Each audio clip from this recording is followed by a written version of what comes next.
are good. Okay. So I will kick us off. Okay. So why don't we just start with just a walkthrough of your background and how this meeting came to be and how you engage with men, the themes of masculinity and in your work and what your work is. Okay. So my work really, I had no intention of doing this work. I was busy with kids, running an inn with my husband. We had 3 little kids. And my nephew brought me into his fraternity. I had first been in my niece's sorority at Dartmouth, and then I ended up in my nephew's fraternity. And what I'm really familiar with boy life, brothers, tons of sports with boys, many close male friends, tons of nephews, hearing all about their life. But I went into this fraternity, and my assumption at the time was, well, these guys have the internet. They've got all the answers they need about sex and relationships. And I had a comedy show at the time about female pleasure and being a woman and being married, kids and all that. And what I spoke for an hour, and then I took questions that lasted for 2 hours. And I thought to myself, fellas, like, you guys got to use the internet more efficiently and for more helpful information. So I'm someone who has total comfort. Nothing phases me. I've heard it all from guys, and I've now been doing this for 18 years. So I think my openness, and because my talks are based on all the questions I get from young men, from men of all ages, really in their 30s, 20s, and teens and beyond. And that has led to how I shape my talks. And then they hear what I speak about, and they're like, okay, old lady is in the house. I will ask her anything because she clearly is not phased. And Right. I've started this work when I was 39. And once you're 39, you might as well be 79. And they open up to me. I'm no threat. I'm not in their world. So I think that's what really, really helps. That makes a lot of sense as an origin story. And two things coming out of that. If you were to boil your title to not one word but like one sentence, how you describe yourself to people, and then 2, we can, on the second point, I definitely want to dive into the kind of questions you were getting in some of those discussions. I address issues that very few people of any gender have the courage to ask, and I make them feel more normal. I help them realize they're not the only ones suffering and wondering. And most people want to be good at sex, and they can't admit what they're nervous about. And I think I answer a lot of those questions for people. That's a great way to frame it. I mean, our whole thing is breaking down stigmas and knock down taboos, and that you're all about that, and you do it really effectively. So, and then on the questions you get lobbed in these discussions, when you enter a sorority, a fraternity, what are some of the major talking points you hear on what people like to do, or what people want to and need to discuss? The biggest one, wherever I go, is where is that clitoris, and how do I stimulate that thing, and how do I find it? And most heterosexual men say, how do I find it without asking? And most heterosexual women say, how do I guide a guy towards that without hurting his feelings? Right. And so I think female pleasure is a huge part of my questions. Penis size, erectile dysfunction is a major issue for many, many young men. Dependency on porn, what's too much masturbation, and how do I get better at sex? Like, how do I get really good at sex? Those are kind of the major things for all genders and all orientations. Yeah, I mean, so it's things that are not commonly openly talked about in society, but affect us all pretty intensely. It's an important part of our lives as humans, and we're sexual beings, and it's kind of unfair and counterproductive to just have no discussion about it. Right. And so sex ed is lacking. Parents aren't comfortable talking about it. Every parent hopes their kid gets to their 30s and feels super comfortable with their body and with sexuality, yet they do not participate in what needs to happen starting at about age 3 on investing in that. And that's, I don't think people have many options to talk about it. And the internet, while there's so many great resources, people don't find those resources. Right. And so when you say the internet, and there's some sexual education on there, and obviously tons of sexual content, how does that relate to influencing young people's lives and how they have their own sexual relationships? So when I say that the really healthy, great resources are sites like Go Ask Alice, Sex, etc., Scarlet Teen, Okay So, Comfy, Planned Parenthood, there, Our Whole Lives. There's all these great resources that will answer all the questions I have.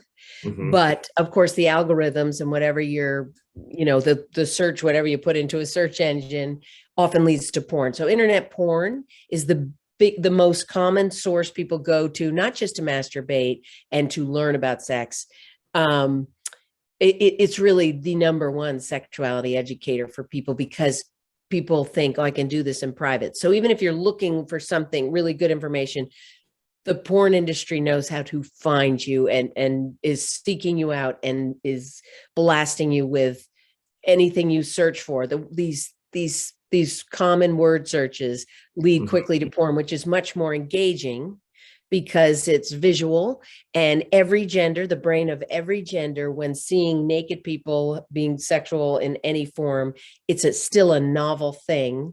So it's much more engaging than an educational resource. And I think the energy to read an article, the energy to watch a TED Talk, the energy and time that it requires to really get good information is co-opted by the porn industry, and people that rarely get to the good stuff that they need that would answer everything. But right, so it's visually attracting, it sucks people in, and it grabs them.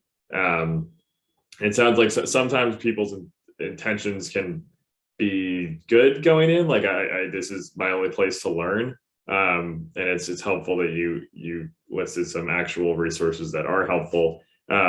So what happens then? So someone uses that as their resource instead of the more positive ones. What are the effects of that? Well, let's talk specifically. The biggest consumers of internet porn are cisgender boys and men. So you'll hear studies that talk about women and girls are looking at porn as much as boys, but it's a very different looking at and what's being done. So the frequency is significantly more with cisgender biological boys. So those numbers may be exposure to porn is coming up for those who identify as female, but it is nowhere near the male. So boys are going through their sexual peak in their teenage years, but the common age is now, you'll see 11, you'll see 13, but we're hearing from men in college and high school talk about seeing porn as young as third grade, third and fourth grade, like 9 years old. And it's often looking for something and really looking up any little word like, just vagina or boobies. And really it starts with boobies, and which is sad, is because, they're in third grade when they're looking up that word, and that very quickly leads to something more that's really hard to look away. And then once they start masturbating to porn, it becomes your phone or your laptop becomes a source of private, a place to masturbate, a place to soothe yourself. And it's almost regulating yourself. And people use masturbation. Masturbation is healthy, normal, and beautiful for all genders. But what's fueling it is a problem. And escalation is an issue. So people say there's good porn out there, there's feminist porn out there, but very quickly, porn is different than a drug. You need more of a drug. With porn, you need variety. The porn industry provides that. And that's where it could be something very tame that quickly escalates to something else. And it becomes habitual. And when you can't get off on that, they're feeding you more intense stuff. So it goes from boobies to double penetration like that. Like it's not long. And so the violence in porn, the most clicked on porn becomes the most available porn, and the porn that will hunt you down and find you. And that is often sexual assault, physical abuse, choking, hitting, forced oral sex, often holding a woman by the back of her head or her ponytail and forcing a penis till she's crying and throwing up and gagging. And this becomes like common, like what's coming up all the time. So people are like, oh, I guess this is what sex is. So right. Then they can't, I often hear from young men who say it takes them a minute to get off with porn and it takes them an hour to either get it up. And sometimes they get off and it takes an hour. Mm-hmm. So erectile dysfunction, can't get it up, can't get off. Mm-hmm. That often taking a break, well, medications can be a part of that, right, for depression and anxiety. More common, by taking a break from porn can make a huge difference. And by a break, here's something about the developing brain. In adults over 26 years old, stopping viewing of porn for 1 or 2 months can get their neural pathways back to the things they truly find desirable. Mm-hmm. But for someone whose brain is still developing under 26, it takes 4 to 5 months.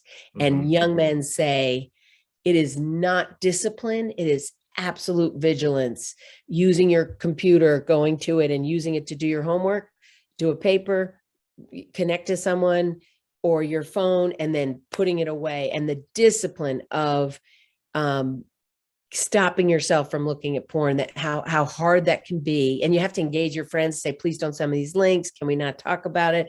Really hard. It's so normalized. And of course, porn, like masturbation, is normalized, but older men in my age range seem to think we had magazines, they've got internet porn, but you have access to it.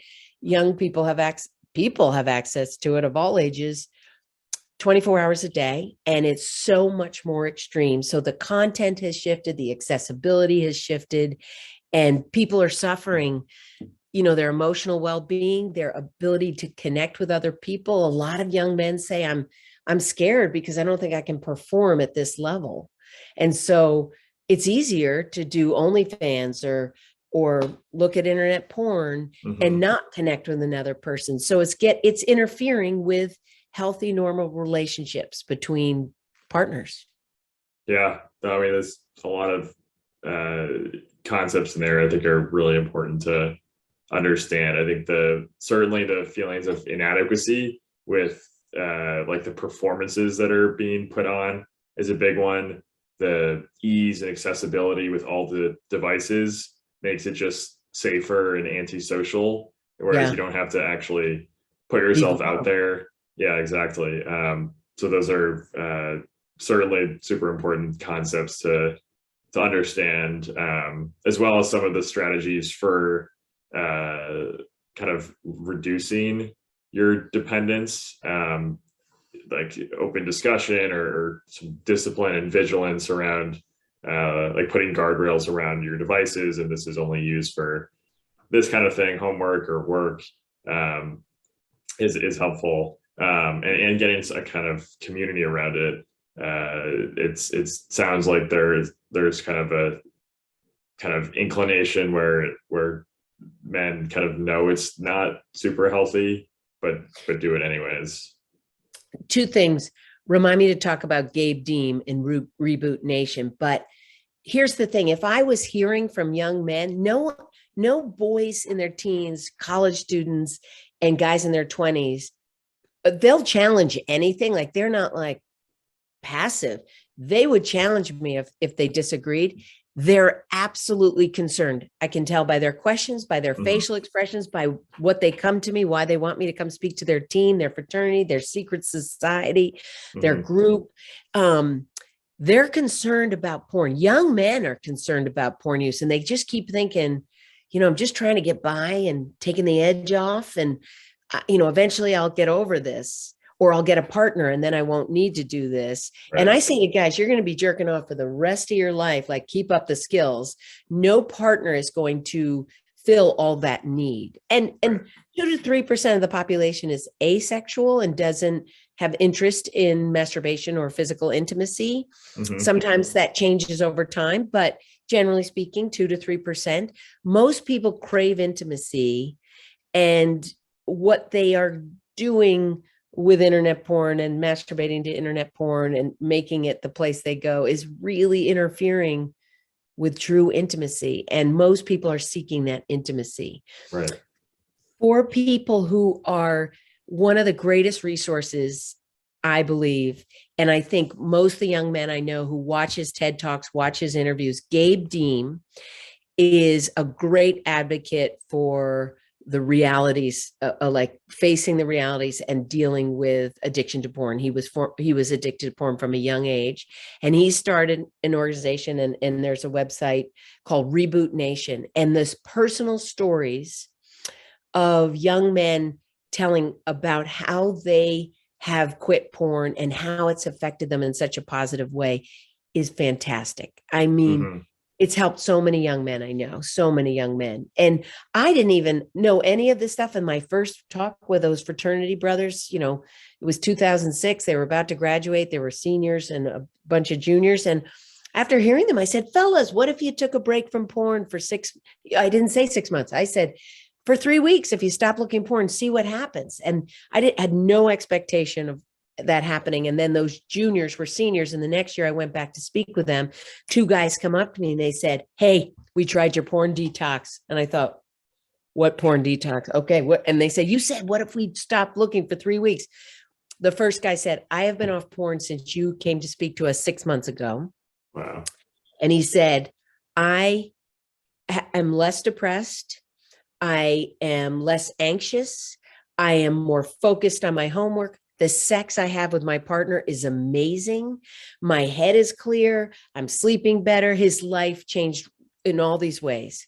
The other kid said all of those things were true for 2 months. But then I thought I could go back to a reduced diet of porn, and it all came flooding back. So they basically, without even knowing that research, because that research wasn't out there, right, that it really does take a commitment to being away from it where you feel the benefits. Yeah. Yeah. And kind of proves that natural inclination, like, wait a second, this might not be exactly great for me in the long run, but short term feels positive. Yeah. And then I think another concept that you brought up, and I don't think it's talked about enough, is the difference between masturbation and porn. How would you kind of split that difference, and how would you characterize the two? Remind me to talk about no FAP, but for starters, masturbating with your imagination, one's imagination, has become really challenging for a lot of the men I speak to. I once talked, this kid came up to after my talk, a high school kid, and he said, you're right. All my friends and I, we have a problem with porn. We've got a problem. And he said, but you know what? I have not looked at porn in 12 days. And I was like, well done, sir. And he said, do you know how hard it is to not jerk off for 12 days? And I was like, no. You certainly can masturbate. You just got to use your imagination. And the kid said, I don't have an imagination. And when I thought, and I said, you got to get one. And it means going back. And I have had younger boys say, how do I masturbate with a fantasy if I have no sexual experience yet? I'm like, for thousands of years, boys were jerking off with just their fantasy and imagining connecting with someone. So we do have, we have a deprivation of time in our own head and cultivating our imaginations. I think that is something that's really like lacking. And I think that I think kids need to actually at a young age start working on imagination so it can be applied to this as time goes on. So the NoFap movement, which Gabe Deem's organization does a lot of talk about, some people are confused. Like there's the No Nut November and NoFap, but NoFap used to mean not masturbating. And some people want to try that just to be, and they think they do the no masturbation because they can't do it without porn. And sometimes it's a discipline thing to see if they can have that self-control. But NoFap has really kind of shifted to be masturbating without porn.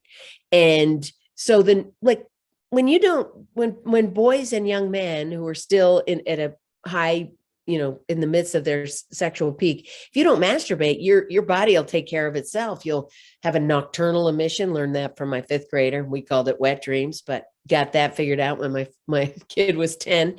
Or you're going to wake up humping your pillow. It's going to happen without you. So it is healthy for the prostate, healthy for your body to masturbate, but the key is doing it with your imagination. And that's the real trick for a lot of people. But I really think Reboot Nation will have so many stories and supportive. It's a community that supports people. Yeah. I mean, masturbation and pornography are so tightly knit. In today's society, they're pretty much one in one. And so even just the concept of the separation between the two, I think is very powerful, and clear as well. The other thing I wanted to discuss was, I mean, you were talking about like some porn roles and dynamics, and I was curious to how you thought the role of masculinity, and specifically like negative or toxic masculinity has a role in today's porn. So the first person the first researcher I connected with in her work is Gail Dines, who has been in this work. She is bold. She is a badass. Her work she's unstoppable. She's been right into the heart of the beast, interviewing people. And her research really highlights how the most common porn portrays men with no emotion, almost as sociopaths in many of them, where they're super abusive and then can click off and have no emotion. So the stoic, no emotion, no response, even to pleasure, and to be able to hit women and choke them and hurt them and make them cry and have no emotion, that is so misleading for young men. And a lot of the creators of porn, in her interviews and those I've heard from other people, the creators of porn say, we like to give men something to get behind, to get back at all the women who rejected them. I will tell you, less than 1% of all of the men I have talked to in 18 years talk about, they don't have that. That's not a natural inclination that they want to hurt women. Porn trains you to have that mentality. And so it's very confusing when almost what she talks about is the porn that's made. If you're a little kid, first it's traumatizing to see that. And then it almost challenges you. If you don't have this is what it means to be a man, to hurt women and even gay porn.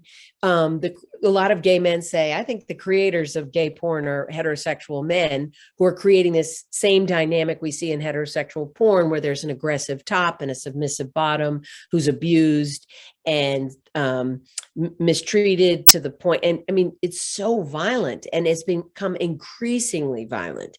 When I first was talking to college men, they talked about friends in the military who had access and codes that could get them to really violent porn. And when they talked about that in the early 2000s, they said it was kind of shocking what they saw. Now that porn is the most common porn. And once COVID started, the porn industry knew they had a captive audience, and they made all of this premium content, which is super intense and violent, free to so many people, because they knew they're sitting behind their computer. And it's about getting consumers engaged. So, I'm careful. I know a lot of young men hate to hear the term toxic masculinity, though they know what that means, and they are trying their best not to be in it. I know a lot of athletes feel like they're seen as toxic men, and so they're defensive. So I'm a little bit careful not to use that term as much, because most men really aren't naturally violent and cruel and wanting to hurt women. They're not trying to get back at women. Certainly rejection is really hard. But that's not what is motivating them to look at porn. But the creators have some twisted business going on what they're putting out there and training their consumers to think is normal. And I hear for young women, some women say, I masturbate to porn. Porn addiction among girls and women has increased. Some say, I look at it to know what I have to act like. Some feel like they have to know what sex. A lot of people are just start looking at porn to see what sex looks like. And it's such a miseducator. It's so misleading. And so women who are trying to compete with porn, that's a really difficult thing for young women who, they don't know a lot about their own bodies, and female pleasure looks a certain way in porn, and they start to think I have to do that to have pleasure. And that's another thing, like the clitoris, just no information on that. And I want young men to know clitoris, as I want young heterosexual men to know and women to know about female pleasure. So I always include that in my talks with college and people in their 20s and older high school students, if a school allows or a group allows. Right. Yeah. I mean, for both genders, it's very misleading on what healthy or good sex looks like, because it's a performance and it's selling a story. And I hear a lot of crossovers with the things that get clicks in like the news and social media. It's always the angriest, most hateful type of content that's going on in the world that is generating all the clicks and views. So it makes perfect sense that the algorithm is pushing that on this platform as well. That is a great point right there. I mean, it is that what gets clicks. Mm-hmm. And that's the stuff, anything flashy. I mean, that's a kid who looks up boobies, gets a picture, but over in the corner, there's something juicier saying click here, and it just escalates very quickly. Yeah. Parents, they look on the history of what their kid was looking at, and they're like, oh my gosh, day 1 was just like breasts.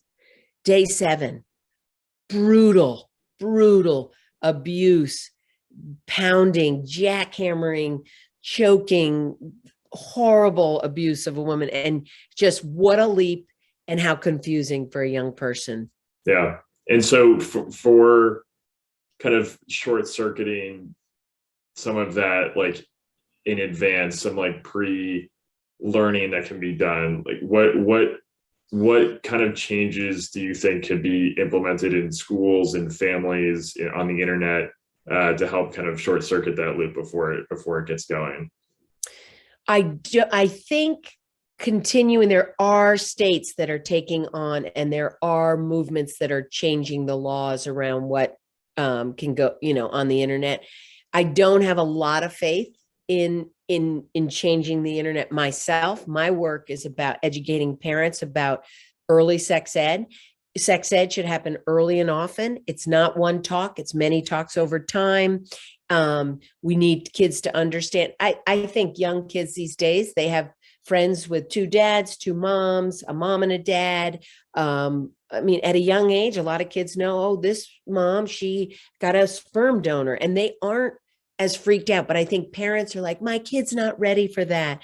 And so they put their head in the sand, they hope for the best, and they're waiting till they're ready to talk about it. And it's unfortunately, talking about sex with your kids is awkward, painful, weird. They resist. They practically give you the finger, but you got to persist and bust through it. And it's parents are the primary sexuality educators. Some schools, there's just each state is really tweaking. I'm amazed how many states don't require, I think it's in the 30s, 36 or 35 states don't even require sexuality education.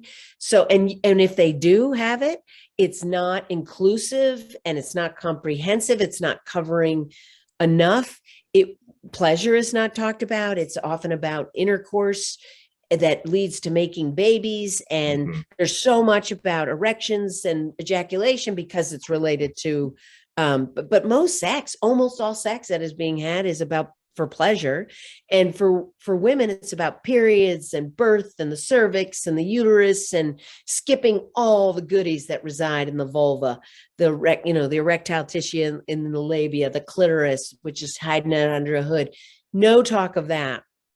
And so parents need to do it. And there's, for a decade and a half or more, I think, probably 20 years, pediatricians who are progressive are really taking a lead from countries. The Dutch have the best sex ed. They start at age 5. They do talk about pleasure, and they have all the results we want. Kids are having sex later. They're choosing their partners carefully. There's a lower rate of teen pregnancy.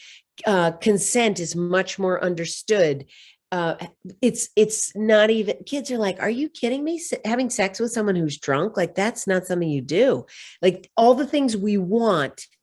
And it is absolutely proven that kids who receive thorough, clear, comprehensive sex education earlier make healthier choices. But it's counterintuitive for a lot of parents who are like, oh, I'm not going to talk to my kid until 5th grade because that's when I learned in 1979 or 1985. But the reality is they didn't have the internet. And so our pediatrician was like, look, here's the deal. He has been a major mentor for me and my work, and has helped us raise our kids. And just that between the ages of 5 and 7, we need to talk to kids about sexuality and about intercourse, because most babies occur through intercourse, but also talk about all of it.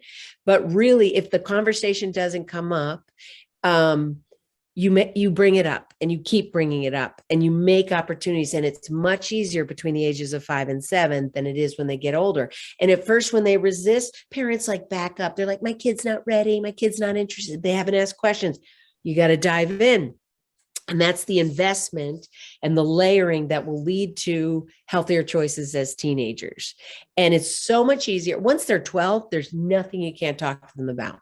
You get right into all of it. And, porn literacy around 9, 10, you really want to start talking about what the porn industry is doing, and why it's not helpful, and why it's not instructive. And that actually, if you don't want to talk to me, we've got these books. And my parent educator told me a great way, if your kid's resisting these kind of conversations, you're like, oh, you'd like to go to your friend's house? You'd like to go do this? You want to go do that? You want to use the laptop? Well, you certainly can do that as soon as we have this conversation, and you make it required.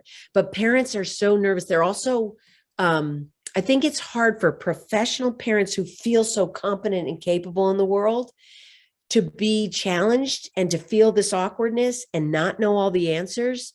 I mean, I can't tell you, my husband and I are so comfortable not knowing and asking questions. We're younger in our families.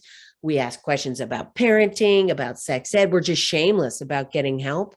But I think it's really hard for some people to admit what they don't know. And no one has got sex ed figured out, because even though we're super comfortable, our kids, I'd sit them down, each one. I'm like, I got this. The third kid, I'm like, here we go.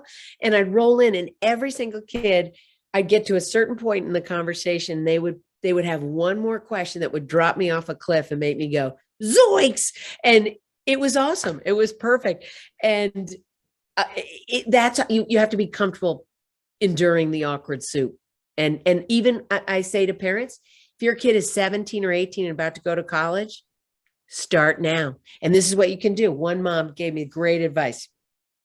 She said, obviously the car, you get them trapped in the car and you start talking, they can't unhear what you say. But she said, I told my kid I blew it. I didn't talk to you about this stuff, and I have stuff you need to know. I'm going to set the timer, sit on the couch. You set the timer for 5 minutes. I'm going to talk for 5 minutes. We will face out. Timer goes off. You can leave. For the first 3 weeks, once a week, they did it. He blazed out of there. And on the 4th week, she had tenderized him. What happens is kids get used to their parents saying weird things. And then he's like, I got a question that conflicts with this or that. And then our kids, by the time they were 8, were like, who knows what's going to come out of those people's faces. They will say anything, and they're just ready for it. And it's just so much easier for when they do become sexually engaged with a partner or start being interested. The conversations. The awkwardness blocks so much useful information, but dissipates pretty quickly after the initial pop. And I think your read on the sex ed system in the US is spot on, with like this unnecessary focus on just pregnancy related discussion, which isn't really relevant for many years for everyone learning that, and skips past all the things that would make for a healthy relationship that would lead to a pregnancy. It's such a great point. It was interesting to learn about the Dutch and how they learn. I think the European and Nordic countries have more progressive and communication styles, which makes a lot of sense. And I think a lot of what triggers parents is like starting at a young age, but their kids are interacting with the internet on their own without them. And so it's whether you want to get the jump on it and teach them how you want, or you're going to let some stranger on Reddit and Pornhub teach your kid anyways. That's the choice. If you don't do it, you're handing it over to Google. Exactly. You're handing it over to the search engine of any kind. But I think parents have so much fear about feeling uncomfortable and not knowing the answers. I mean, I can't tell you how many times I say to my kids, like, I don't know. Mm-hmm. And what a gift for your kids. I say, I don't know all the time. And for them to say, this is a functioning adult who doesn't know, that gives them permission to admit what they don't know. Right. And there was something else I wanted to say. The fear of not, and so the internet searches and their phone use, they hand over the phone without a hesitation, and this invisible life online that their kids, but they don't have to see it. And some parents would prefer that. And they say, well, I had a private life with, looking at magazines and looking at this, and I can't worry about that. But yet they'd be so alarmed, and they hold on and they cross their fingers and they're like, my child is brilliant and more focused on school. My child's going to be a Division I athlete. My child is a gifted musician. All these things they think that being occupied is going to keep them away from porn. And they just hope for the best. And then in middle school, it's happening in middle school, they start hearing like a dick pics going around, nude pictures are being shared, sexting, harassment, sexual harassment, through in group chats. And all of a sudden the parent is backed in a corner, and then they start blaming the school. You haven't talked to our kids about this stuff. But parents go bananas. If you talk about healthy sexuality with kids, they freak out and say, my kid is going to start having sex and be interested in it because you talked about it. And it's the absolute reverse. Yeah. No, it's almost funny if it weren't so counterproductive. But I can totally see like a parents association just completely bonkers up in arms. It would just be, but it's a slow, like you do the work and you have the conversations and you chip away at counterproductive social norms that prevent healthy relationships. So on that, like healthy relationships and pleasure-based education, how do partners improve their sex life at high level? What are some things you can do to start on that road? So the 5 key things I talk about: shared respect is essential. Communication is the big one. I'll get to that last. Having a connection with the partner. And everyone says, oh, no labels, we just hooking up. That's how we roll. And that's a great way to keep yourself from having to be vulnerable and risk shame, embarrassment. And people would rather fake orgasms. They'd rather reenact porn with their partner, get it done, because getting numbers is something, hooking up is mostly about social credibility. And therefore it's proving to your friends, seeing something through. thinking that more partners will make me better at sex, but practicing below average sex, which is a lot of what hooking up is, practicing that actually leads to more below average sex. So connection with a partner, shared respect, balance of interest. This is a big one. Sometimes the person who's really interested thinks if I keep hooking up with this person, they're going to get interested. But often it's like, that's convenient. I think I'll just hang right here because I get what I need. So balance of interest is not always on, but at least close. And then communication is absolutely essential with all genders, regardless of the gender of your partner. You know, you need to talk about, and people are like, oh, it takes the romance out of it. It takes the fun out of it. It's like, okay, here's the reality. Pleasure's not going to occur. And unless you're communicating, regardless of your gender, you need to give information. And, you know, the kink community, where we got the affirmative consent standard, like that definition, and which has been brought to the wider world, came from the kink community, BDSM. Now, it's not perfect. People in that community would say consent doesn't work perfectly, but something else they're putting forth is, which we need to extend to all communities and all sexual interests, is pre-care and aftercare. And pre-care is talking about what you're interested in, what is on the menu, where are we? And that is around consent. And so communicating about consent, communicating about connection. And then aftercare is, you know, was that okay for you? Was that pleasurable for you? Did that work out? Or that was awkward, and kind of reviewing that. And sex is awkward. If you're naked or partially naked with a partner, that is awkward. And there's just no two ways around that. You know, there's no way around that reality. And so I was going to say something else. So communication about pleasure, it's essential. Like no woman, no, not most women, 70 to 80% of women do not experience orgasms with penetration alone. Doesn't matter if their partner has toting a anaconda-sized penis, doesn't matter if a dildo is tremendous and the jackhammer that porn, you know, inspires. They think I just pump a little harder, I'm going to hit that clitoris. But for most women, the clitoris is not in the line of fire. You need to lift and separate that clitoral hood and give it, you know, consistent touch. Average time it takes a woman to have an orgasm is 20 minutes, unless you have a vibrator, But most women don't experience pleasure easily. So women need to know their own bodies before their partner, regardless. And everyone assumes two women can give each other pleasure like this. Every woman is different, and every woman's body is changing on each day, each week, through cycles, aging, different times of life, before babies, after menopause. Like the clitoris is moving camp, the pleasure zones are moving camp. It's complicated. So women need to know their bodies and actually communicate to their partner where that is. And I do hear some men say when I hear women say, guys don't care about giving women pleasure, I'm sorry. I've been neck deep in this work, even long before I started it formally.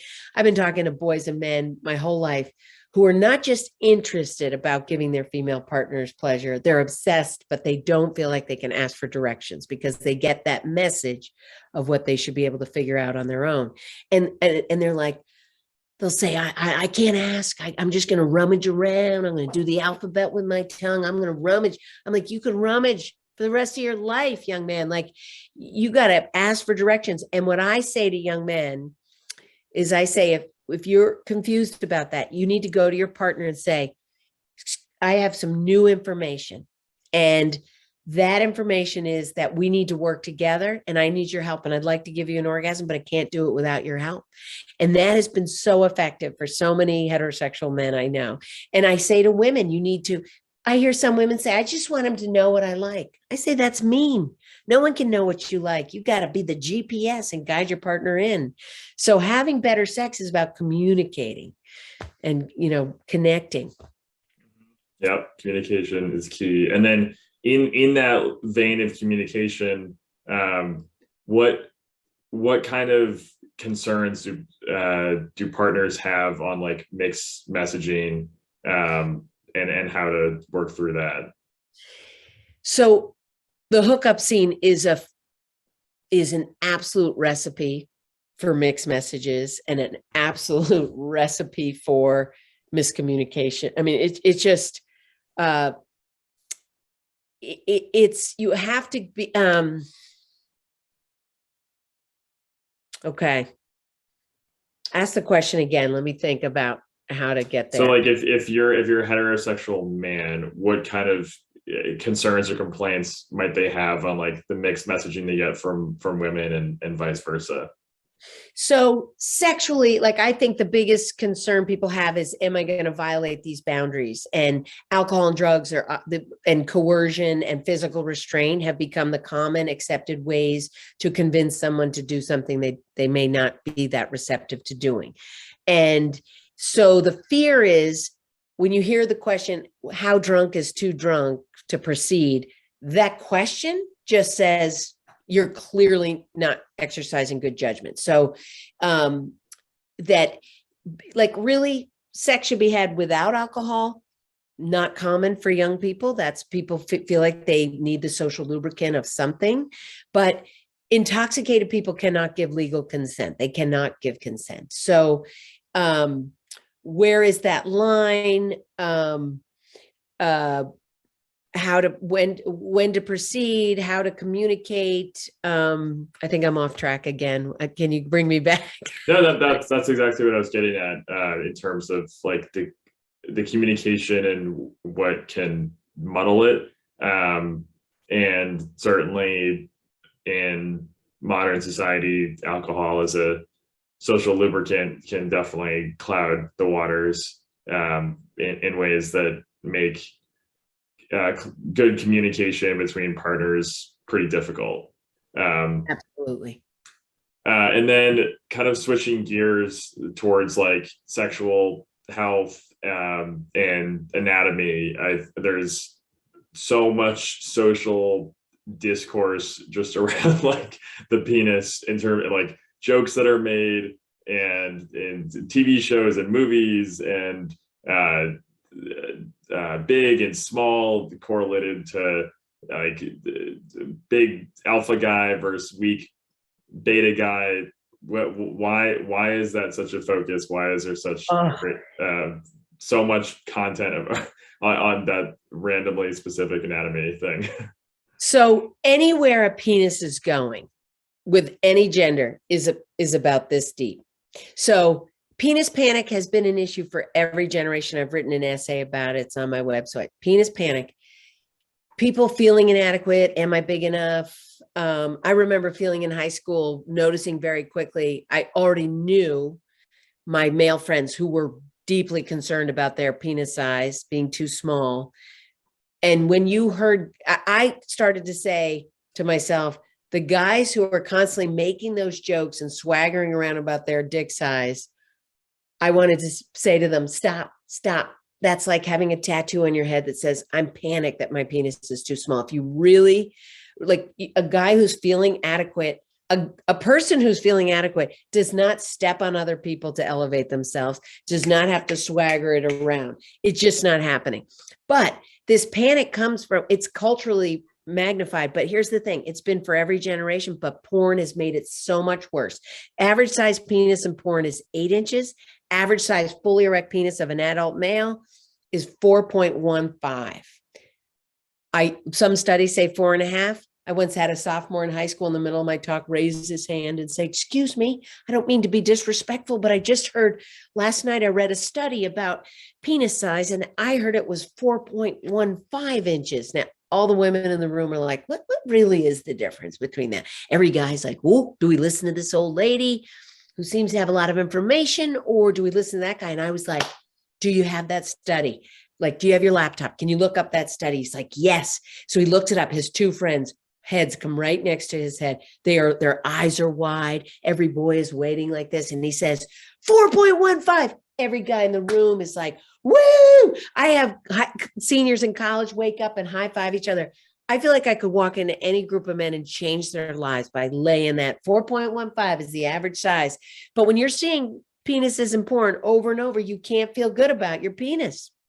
And anywhere it's going, there's not much room. So there it's like a myth, this idea, like, it's how you use it. It's like, well, 70 to 80% of women need extra stimulus from her partner's finger, thumb, a vibrator, her helping hand on the clitoris. So actually, penis size has nothing to do with it. So now I do hear more complaints about penises that are too big, not enough lube, or the way they are used, that jackhammer. Women say, why do guys do that jackhammer thing? Well, porn has made that, like, it seems that guys who jackhammer in porn, the women scream with pleasure as they're being pounded.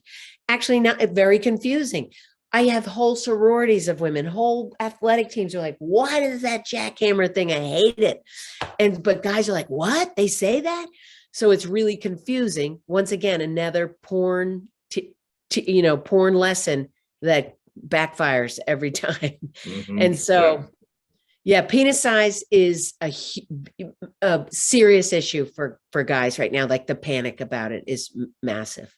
Yeah, and so that's like the porn influence on anatomy, and I think culturally totally takes root as well. Moving from like physical effects to like mental effects. What are the effects that porn has on mental health and anxiety and depression? So I would say it's very much, I think it's leading to, I mean, it's proven that when you feel sexually inadequate and you don't feel enough, how that brings you down. We already have social media contributing to that, internet porn making people feel inadequate, and then socially feeling nervous about connecting with a person, a partner you may be interested in. And that's where alcohol and drugs are used to calm, to regulate, and the ways. So all of those things collide and build and contribute to more feelings of inadequacy and more anxiety and more depression and not feeling lovable, not feeling attractive, can't live up. When you feel like you can't live up to something, or the expectation is here and you can't imagine that wears on your well-being and eats away at your soul. And that's a big part of my work too, is that I want to take the weight off people's shoulders so they feel better. And I think I do that with all genders, but I find there's a much bigger load that's not talked about on the shoulders of boys and men. And they don't have many people. And like Under the Hood Talk, I just say, get on there. This is going to help you feel okay. You're going to hear other men talking about these pressures and you're going to feel better. And there's so many organizations doing this. Connecting boys and men to those organizations is tricky because sometimes the men who could do that are struggling themselves. So it requires admitting, I feel uneasy. I don't feel good about myself.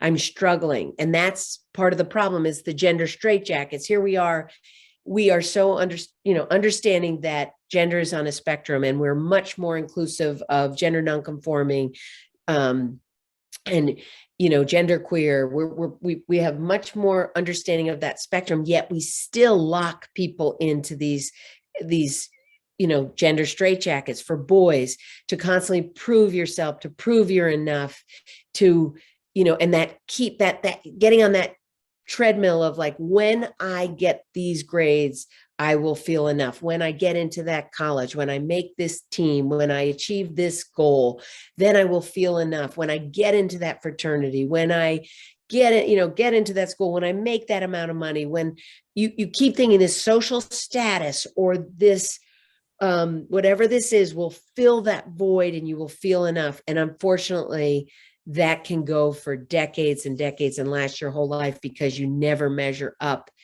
to what you perceive as what's going to answer. But so when men can pull away, start looking at that on the false messages and constantly proving your masculinity, constantly proving your heterosexuality, whether you're heterosexual or not, that really starts in elementary school and doesn't let up for your whole life until you make a choice to disengage. And breaking code is not a popular way to go. Even people talk about how that's so threatening to their parents who need them to stay in that seeking these conventional things that will not only make the kid feel more adequate, but it'll make the parents feel like their kid's going to be okay at the expense of their emotional well-being. And so boys and men are under such pressure. I mean, certainly girls, we tell girls, speak your mind, but don't be a bitch. We say, be assertive, but be nice while you're doing it. Be strong and athletic, but stay skinny. It's impossible. So these gender straitjackets are so relentless. Yeah, rigid. And rigid. Absolutely.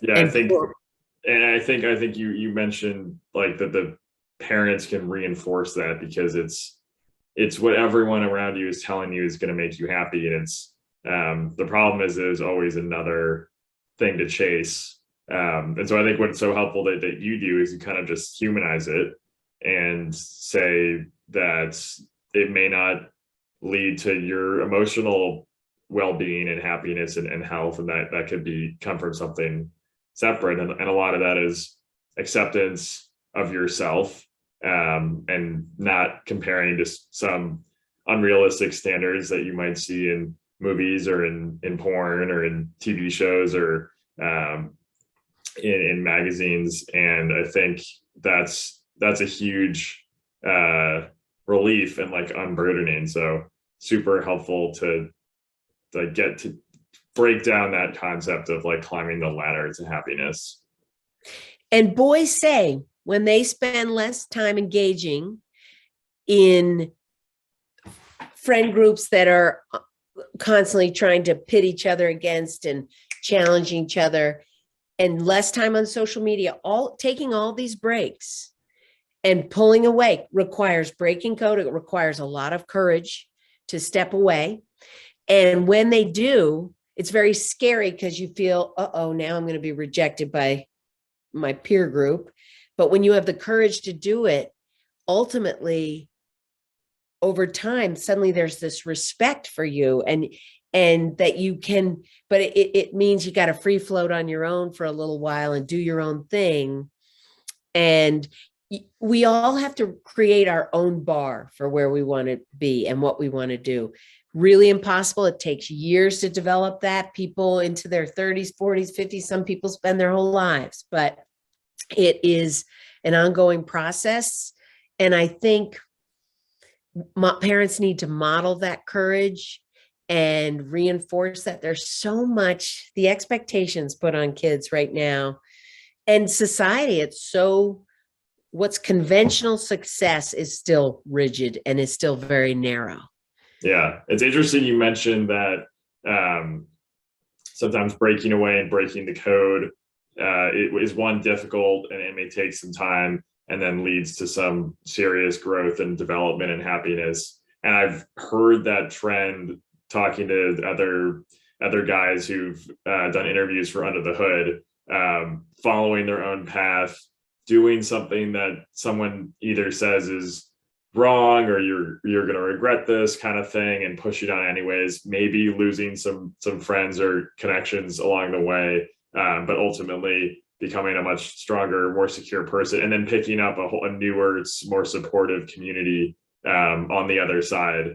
And I've noted in the last like 3 or 4 discussions, guys have those stories in various contexts, and it's like, I'm way happier and healthier, not trying to prove myself to this group that doesn't really care about me, just wants to compete with me.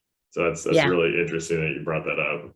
Yeah, setting yourself free, and it's a choice of getting off that treadmill, and it takes serious bravery. Mm-hmm. But when you do, you find other people who have done that. And I think that's what's really important for young men, is having men in their life who have done that.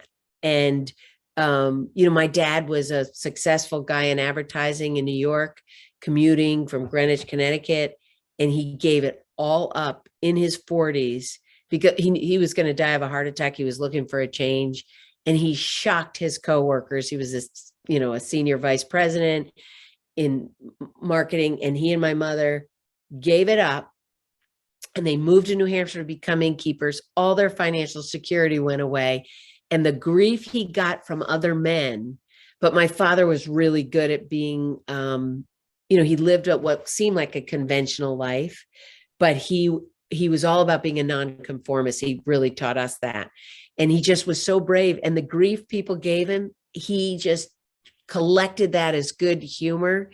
And he felt so free having done that, even though he was financially challenged after that.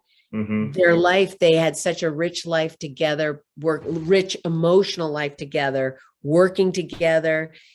He just, and he probably lived 20 extra years. He added years to his life by making that change. And Wow. and he felt like he was set free. Like he felt That's like that awesome. was, yeah. No, and he just was impervious to any grief. Yeah, if you're happy and secure, it's everything else is just noise out there. Yeah. That's really awesome. Well, Cindy, that was amazing. I think we covered our questions, Yeah. which was amazing to get through so much content. You have some serious brilliancies in areas that are not talked about, which is so cool to hear. And I'm so grateful that I get to